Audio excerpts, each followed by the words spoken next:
വീടും ചുമന്ന് നടക്കുന്ന ഒരു അമ്മയെക്കുറിച്ച് നിങ്ങൾ കേട്ടിട്ടുണ്ടോ? അല്ല, നമ്മുടെ അമ്മമാരൊക്കെ വീടുകൾ ചുമന്ന് നടക്കുന്നവർ തന്നെയാണ്.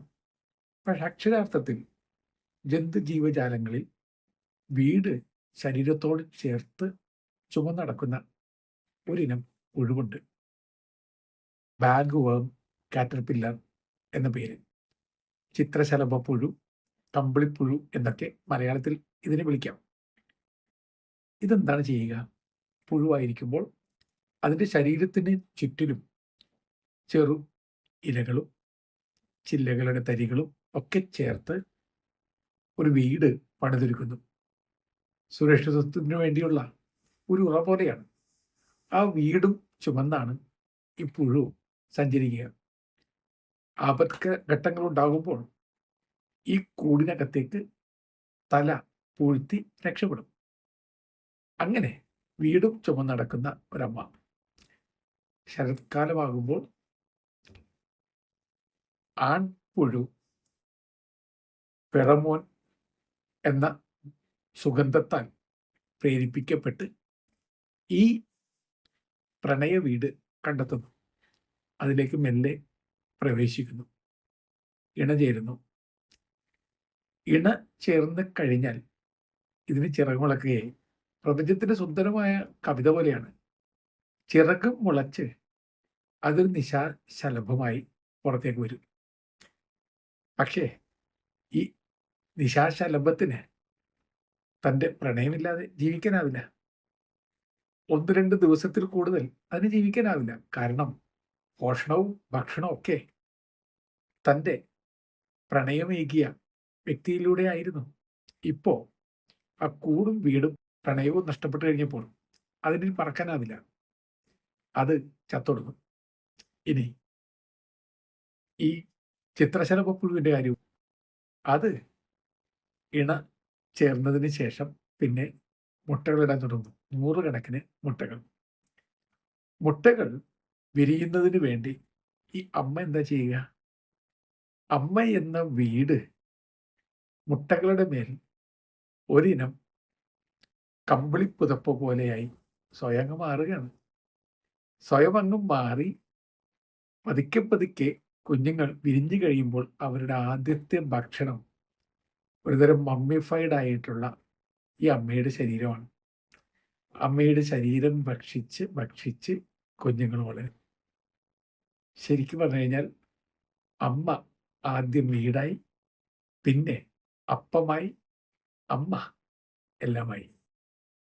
എന്നെ കേട്ടുകൊണ്ടിരിക്കുന്ന പ്രിയപ്പെട്ടവരെ, ഞാൻ വീട് ചുമക്കുന്ന അമ്മയെക്കുറിച്ച്, ചിത്രശലഭ പുഴുവിനെക്കുറിച്ച്, കമ്പിളിപ്പുഴുവിനെ കുറിച്ചൊക്കെ പറയുമ്പോൾ നിങ്ങളുടെ മനസ്സിൽ നിങ്ങളുടെ അമ്മയുടെ രൂപം തെളിഞ്ഞു വരുമെന്ന് ഞാൻ കരുതുകയാണ്. ഞാനത് ചോദിക്കട്ടെ എൻ്റെ പ്രിയപ്പെട്ട സുഹൃത്തെ, നിങ്ങൾ ആദ്യം ചെന്ന വീടിൻ്റെ പേരെന്താണ്? നിങ്ങൾ ആദ്യം താമസിച്ച വീട് അമ്മ വീടാണ്. ഗർഭഗേഹം എന്ന സ്വർഗഗേഹം. അവിടെയാണ് നിങ്ങൾ ആദ്യം പാർത്തത്. ലോകത്തൊരാൾക്ക് കിട്ടാവുന്ന ഏറ്റവും സുന്ദരമായ വീടിൻ്റെ പേരാണ് അമ്മയുടെ ഗർഭഗേഹം. ആ അമ്മ വീട്ടിൽ നിങ്ങൾ എത്രത്തോളം ആനന്ദമുള്ളവരായിരുന്നു? നിങ്ങൾ എപ്പോഴെങ്കിലും ചിന്തിച്ചിട്ടുണ്ടോ? കൃത്യമായിട്ട് താപം ക്രമീകരിക്കപ്പെടുന്ന ഓക്സിറ്റോസിനും എൻഡോർഫിനും മറ്റും പുഴയൊഴുക്കായി മാറുന്ന എല്ലാ ഫീൽ ഗുഡ് ഹോർമോൺസിൻ്റെയും മഴച്ചാർത്തലുള്ള ഒരിടമാണത്. അവിടെ അമ്നിയോട്ടിക് ലിക്വിഡിൽ സുഖതാനുഭവത്തിൽ കഴിയുകയാണ് കുഞ്ഞ്. ശരിക്കും പാരഡൈസാണ്. ആ പറുദീസയിൽ നിന്നും ഈറ്റുനോവ് ആരംഭിക്കുന്ന സമയത്ത് അമ്മ കുഞ്ഞിനെ പുറത്തേക്ക് തള്ളിവിടേണ്ടി വരുന്നുണ്ട്. പുഷിങ് ഔട്ട് എന്നാണ് മെഡിക്കൽ ടെർമിനോളജി. അങ്ങനെ പുഷ് ചെയ്ത് കുഞ്ഞിന് പറുദീസയിൽ നിന്നും പുറത്തേക്ക് ഒരു പുതിയ പ്രയാണം. അതോടുകൂടി കുഞ്ഞ് കരഞ്ഞു പോകും. ആദ്യത്തെ കരച്ചിലാണ് ഒരു ട്രോമാറ്റിക് ക്രൈ ആണ്. ഒരു കുഞ്ഞ് പിടഞ്ഞ് കരയുന്നത് സ്വർഗം നഷ്ടപ്പെട്ടതുകൊണ്ടാണ്. ഇനി ചോദിക്കട്ടെ, ആദ്യം ഒരാൾക്കുണ്ടാകുന്ന ട്രോമ എന്താണ്? അതായത് സ്വർഗമാകുന്ന അമ്മയുടെ ഉദരം വിട്ട് തീർത്തും അരക്ഷിതാവസ്ഥയുള്ള ഈ ലോകത്തിലേക്ക് വരുന്നതിൻ്റെ ട്രോമ, ആ ട്രോമയാണ് ആദ്യത്തെ ട്രോമ, ബർത്ത് ട്രോമ എന്നതിനെ വിളിക്കുന്നു. ആ ബർത്ത് ട്രോമയോടുകൂടി കുഞ്ഞ് പൊട്ടിക്കരയുന്നു. നിങ്ങളുടെ കുഞ്ഞ് പൊട്ടിക്കരഞ്ഞുകൊണ്ട് ഈ ലോകത്തിലേക്ക് വീഴുമ്പോൾ ഓർക്കുക, ആദ്യത്തെ ട്രോമാറ്റിക് എക്സ്പീരിയൻസ് ആയിരുന്നു കുഞ്ഞിനത്. സ്വർഗം വിട്ടുപോയി, നഷ്ടപ്പെട്ടു പോയി. ഇനി സ്വർഗം വീണ്ടെടുക്കാനുള്ള ശ്രമമാണ് കുഞ്ഞ് ജീവിതകാലം മുഴുവൻ നടത്തിക്കൊണ്ടിരിക്കുക. ചില പഠനങ്ങൾ പറയുന്നുണ്ട്, അന്ന് നഷ്ടപ്പെട്ടു പോയ വീട് തിരയിലാണ് പിന്നീട് കുഞ്ഞിന് പ്രണയം. അമ്മയുടെ ചായയുള്ള ഒരാളെ ഒരുവൻ പ്രണയിച്ചു തുടങ്ങുന്നു. അതൊരു സത്യമായിരിക്കാം. നിങ്ങളുടെ അമ്മയെ നിങ്ങളത് വെറുതെ ഓർത്ത് നോക്കുക. നിങ്ങൾ കഴിക്കുന്ന ആദ്യത്തെ അപ്പത്തിന്റെ പേരെന്താണ്? നിങ്ങൾ കഴിക്കുന്ന ആദ്യത്തെ അപ്പത്തിന്റെ പേര് അമ്മയപ്പം എന്നാണ്. ലിറ്ററലി നിങ്ങൾ അമ്മയെ തിന്നാണ് ജീവിതം ആരംഭിക്കുന്നത്. അതൊരു സത്യമാണ്. ജീവശാസ്ത്രപരമായിട്ട് ഗർഭപാത്രത്തിൽ കിടക്കുന്ന കുഞ്ഞ് അമ്മയെ തന്നെയാണ് പതുക്കെ പതുക്കെ ഭക്ഷിച്ച് പിന്നെ പുഷ്ടി പ്രാപിക്കുന്നത്. അതുകൊണ്ടല്ലേ ഈ പൊക്കിൾ കൂടി ബന്ധമൊക്കെ അത്രയ്ക്ക് ആഴമുള്ള ഒരു അനുഭവതലത്തിലേക്ക് നമ്മെ നയിക്കുന്നത്. പ്രിയപ്പെട്ട ചങ്ങാതി, നിങ്ങളുടെ അമ്മയെ നിങ്ങൾ എത്രത്തോളം മനസ്സിലാക്കിയിട്ടുണ്ട്? മനസ്സിലാക്കുന്നത് വളരെ വൈകിട്ടായിരിക്കും. അതാണ് പ്രശ്നം. ഓർത്തു നോക്കുക, പലർക്കും അമ്മ 1000 ചോദ്യങ്ങൾ ചേർന്ന ഒരാളാണ്. അമ്മയ്ക്ക് എന്തുമാത്രം ചോദ്യങ്ങളാണ്. എവിടെ പോകുന്നു, എപ്പോൾ വരും, ആരുടെ കൂടെ പോകുന്നു, ആരുടെ കൂടെ തിരിച്ചു വരും, ചോദ്യങ്ങൾ. ചോദ്യങ്ങൾ ഇങ്ങനെ ശരം പോലെ എഴുതുകൊണ്ടിരിക്കുകയാണ് അമ്മ. ചിലപ്പോൾ നിങ്ങൾക്ക് മടുത്തു പോയിട്ടുണ്ട്.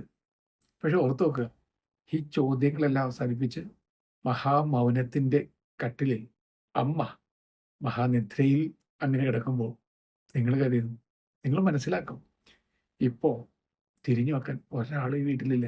സത്യല്ലേ? നിങ്ങളുടെ അമ്മ നിങ്ങളെ നിരന്തരം കോപിച്ചിട്ടുണ്ട്. പക്ഷെ അത്രയ്ക്ക് സ്നേഹമുള്ളതുകൊണ്ടല്ലേ അവർ ഒച്ചയെടുത്തത്. The high pitch of love, അതായിരുന്നു അവരുടെ കോപം എന്ന് പറയുന്നത്. ചില നേരങ്ങളിൽ സ്നേഹത്തിന്റെ ഉച്ചസ്ഥായിയാണ് കോപം എന്ന് പറയുന്നത്. ആ കോപം നിങ്ങളെ കോപിപ്പിച്ചിട്ടുണ്ട്. പക്ഷേ അമ്മയില്ലാത്ത വീട്ടിലെ താപവും ഇല്ല, കോപവും ഇല്ല, ഒന്നുമില്ല. വല്ലാത്ത മന്ദോഷണാവസ്ഥയായിരിക്കാം, അല്ലെങ്കിൽ അതിശൈത്യത്തിന്റെ അവസ്ഥയായിരിക്കാം. ഉറഞ്ഞ് തകർന്ന് തരിപ്പണമായി കുറെ മനുഷ്യർ. അങ്ങനത്തെ അവസ്ഥ അമ്മയില്ലാത്ത വീടുകളിൽ നമ്മൾ കാണാറുണ്ട്. നിങ്ങളുടെ വീടിനെ കുറിച്ച് ചിന്തിച്ചു നോക്കുക. നിങ്ങളുടെ അമ്മ ഇപ്പൊ നിങ്ങളോടൊപ്പം ജീവനോടെ ഉണ്ടെങ്കിൽ ആ അമ്മയെ കേൾക്കാൻ കുറച്ചുകൂടി സമയം കണ്ടെത്തുക. ഒരുവൻ അമ്മയെന്നല്ല ആരെയും അനുസരിക്കാത്തവരാണ്. ഇങ്ങനെ ഒരു തരം കെട്ട ജന്മം പോലെ ഒരു ജന്മമാണ് അവൻ്റേത്. എന്നും കള്ളുകുടിച്ച് മതോന്മത്തനായി അവൻ വീട്ടിലേക്ക് തിരികെ വരും. എത്ര വൈകിയാലും അമ്മ അവിടെ കാത്തിരിക്കുന്നുണ്ടാവും. ഭക്ഷണം, ചൂടുള്ള ഭക്ഷണം കരുതി വെച്ച് കനിവോടുകൂടി കരുതലോടുകൂടി അമ്മ അവിടെ ഇരിപ്പുണ്ടാവും. ലൈറ്റും കത്തി നിൽക്കുന്നുണ്ടാവും. അമ്മ മരിച്ചു. അന്ന് രാത്രി പതിവിലും വൈകി അവൻ വീട്ടിലെത്തി. വീട്ടിൽ വെട്ടമില്ല. അമ്മയില്ലാതെ എന്ത് വെട്ടം. അവൻ ഭക്ഷണം കരുതി. ആരും ഭക്ഷണം കരുതി വെച്ചിട്ടില്ല. അമ്മയില്ലാതെ ആരാണ് ഭക്ഷണമൊക്കെ കരുതി വെക്കുന്നതിനെ കുറിച്ച് ഓർത്തെടുക്കുക? ഇയാൾ നോക്കിയപ്പോൾ പട്ടിണിക്ക് പോലും ആരോ ഭക്ഷണം ഇട്ടുകൊടുത്തിട്ടുണ്ട്. പട്ടിക്ക് ഭക്ഷണമുള്ള വീട്ടിൽ ധൂർത്തപുത്രന് ഭക്ഷണമില്ല. അയാൾ ആ ഉമ്മറപ്പടിയിൽ അങ്ങനെ ഇരുന്നു. അന്ന് അയാളൊരു തീരുമാനം എടുത്തു. അമ്മയുടെ കെട്ടുതാലി പോലും വലിച്ചു പറിച്ചെടുത്ത് വിറ്റ് തുലച്ച് കുടിച്ചവനാണ് ഞാൻ, ഇനി കുടിക്കില്ല. അയാള് കുടിയൊക്കെ നിർത്തി ജോലിക്ക് സ്ഥിരമായി പോകാൻ തുടങ്ങി. അന്ന് അമ്മയിൽ നിന്നും പിടിച്ചു പറിച്ച് പണയം വെച്ച ആ കെട്ടുതാലി അവൻ വീണ്ടെടുത്തു. കുഴിമാടത്തിനരികിൽ ചെന്ന് അവൻ പറയുന്നു, അമ്മയ്ക്ക് ഏറ്റവും പ്രിയപ്പെട്ട കെട്ടുതാലി, ഇത് ഇടാൻ അമ്മ എൻ്റെ കൂടെ ഇല്ല. പക്ഷെ ഞാൻ പറയുന്നു, അമ്മയ്ക്ക് വേണ്ടി ഞാൻ ജീവിക്കും, അമ്മയ്ക്ക് വേണ്ടി ഞാൻ സ്നേഹിക്കും, അമ്മയുടെ സ്വപ്നങ്ങളൊക്കെ ഞാൻ സാക്ഷാത്കരിക്കും. ഇങ്ങനെയൊക്കെയല്ലേ അമ്മമാർ മക്കളെ നന്മയിലേക്ക് വീണ്ടും വഴി നടത്തുക. പക്ഷെ എന്നെ കേൾക്കുന്ന പ്രിയപ്പെട്ട ചങ്ങാതി, ടൂ ലേറ്റ് ആകാതെ കുറച്ചും കൂടി അടുപ്പം ഇപ്പോൾ കാണിക്കുക. അടുപ്പം കാണിക്കേണ്ട സമയത്ത് അടുപ്പം കാണിക്കുന്നില്ലെങ്കിൽ, അടുപ്പം കാണിക്കാൻ നിങ്ങൾ വരുന്ന നേരത്ത് അവർ ഒപ്പം ഇരിക്കുന്നില്ലെങ്കിലോ? അങ്ങനെയൊക്കെ ജീവിതത്തിൽ പലപ്പോഴും സംഭവിക്കാറുണ്ട്. നിങ്ങളുടെ അമ്മ ചിലപ്പോൾ കയ്പാണ്, ശരിയല്ലേ? അമ്മമാർ അപ്പന്മാരെക്കാൾ കയ്പുള്ളവരല്ലേ പലപ്പോഴും. കാരണം അവർക്ക് നിങ്ങളെ കുറ്റപ്പെടുത്തുന്നതിൽ വല്ലാത്ത ചാതുര്യമുണ്ട്. നിങ്ങളെ തിരുത്തുന്നതും, ഒരുക്കുന്നതും, ഞെരുക്കുന്നതും, പിരിമുറുക്കത്തിലേക്ക് നയിക്കുന്നതും ചില നേരങ്ങളിൽ അമ്മയാണ്. പക്ഷേ പ്രിയപ്പെട്ട ചങ്ങാതി, അമ്മയുടെ ആ കയ്പിനകത്ത് എന്തൊരു മധുരമാണ്. അതെപ്പോഴെങ്കിലും ചിന്തിച്ചിട്ടുണ്ടോ? മാധവിക്കുട്ടിയുടെ സുന്ദരമായ നെയ്പായസം എന്ന ചെറുകഥ ഓർമ്മ വരുന്നു.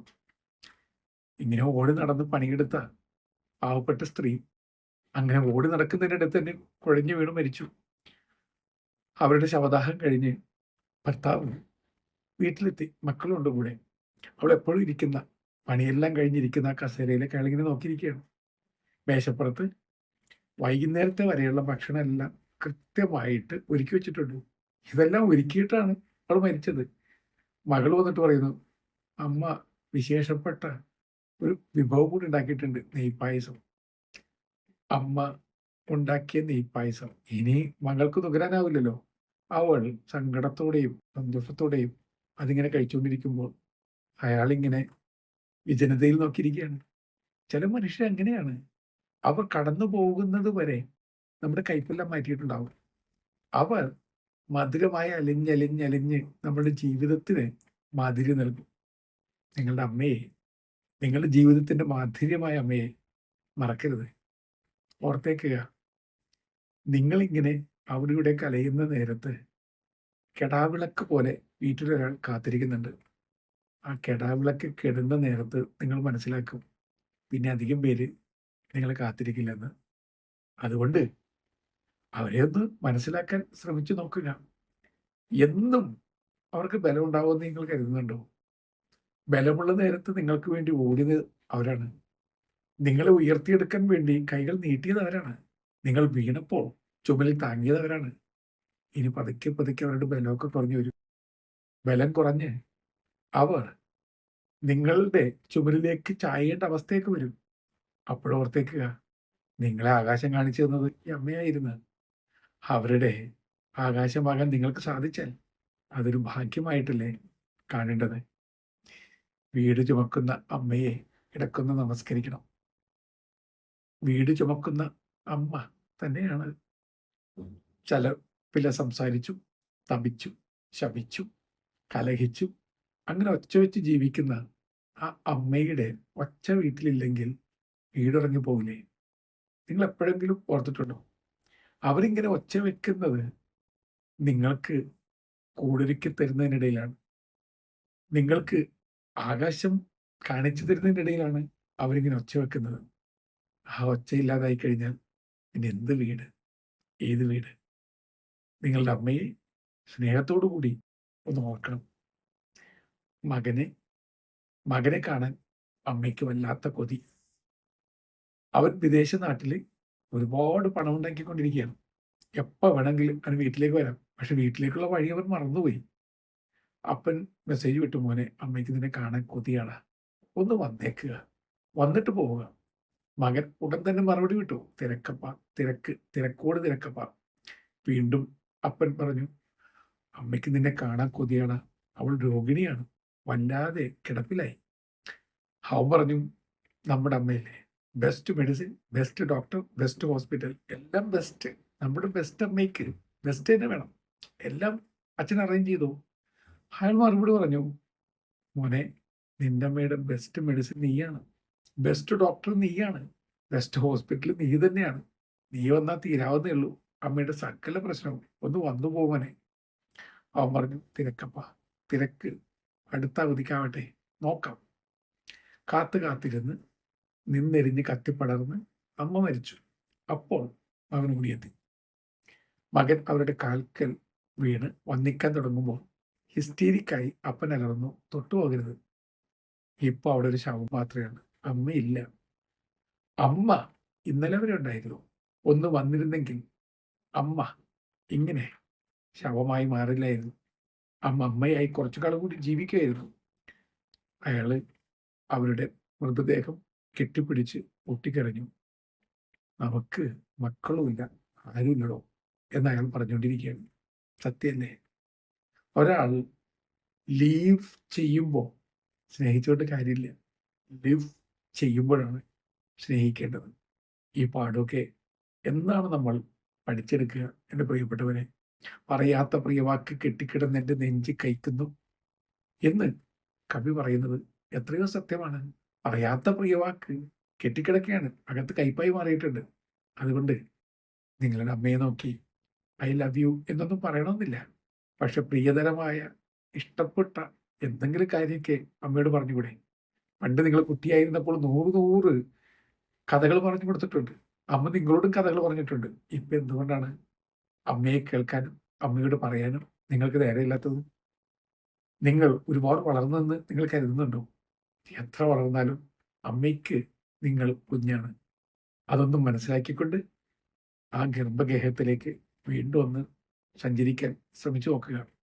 ഒരു പഠനമുണ്ടല്ലോ, നമ്മൾ ഉറക്കത്തിൽ ഏത് പോസ്റ്ററിൽ തുടങ്ങിയാലും ഉറക്കത്തിനിടയിൽ ഒരു 3-4 വട്ടമെങ്കിലും കൂലിക്കൂടി കിടക്കും. എന്തുകൊണ്ടാണ്? ശാസ്ത്രം പറയുന്നത് നിങ്ങൾ എത്ര വളർന്നാലും, ശരീരം എത്ര വികാസം നേടിയാലും അമ്മയുടെ സ്പർശത്തിന് വേണ്ടി കാത്തിരിക്കുന്ന ഒരു കുഞ്ഞുണ്ട്. അമ്മയുടെ വയറ്റിൽ നിങ്ങൾ എങ്ങനെയാണോ ഭ്രൂണമായി കിടന്നിരുന്നത്, ആ രൂപത്തിലാണ് നിങ്ങൾ ഉറക്കത്തിൽ കൂനിക്കൂടി കിടക്കുക. എത്ര വളർന്നാലും പ്രിയപ്പെട്ട ചങ്ങാതി, ഒരു കുഞ്ഞുള്ളിലുണ്ട്. ആ കുഞ്ഞ് അമ്മയെ തിരയുന്നുണ്ട്. നിങ്ങൾ അവസാനം കേൾക്കുന്ന താരാട്ടും അമ്മയുടെ താരാട്ടല്ലേ?